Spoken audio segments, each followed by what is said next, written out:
Our positronium cooling is so important because it opens up completely the field, or actually reopens up the field after 30 years of precision positronium spectroscopy, which was hampered by the lack of cold positronium sources beyond more or less the room temperature. In AEgIS, we are interested in studying antimatter systems in gravitational fields in general.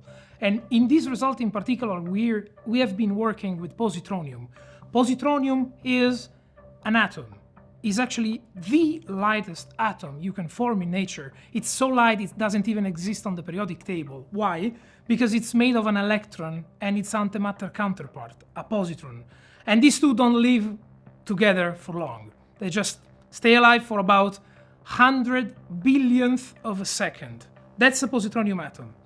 And so we are particularly in love as physicists for positronium because being made only of electrons and anti-electron, the positron, it's a clean system. It's made of point-like particles. And so we can calculate very accurately its energy levels, and it's a perfect system to do experiments with.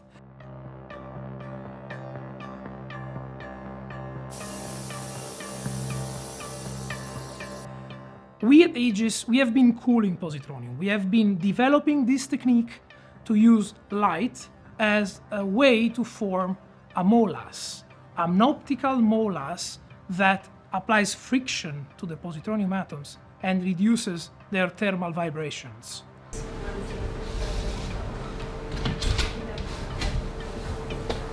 This is our production chamber. Inside this chamber we have a positronium converter target. And from this side we have a pulsed positron beam that is being implanted into the target surface. Most of the positrons, they annihilate upon impact with the target, but a certain fraction, about 30%, they catch an electron inside the target or at the target surface and form positronium.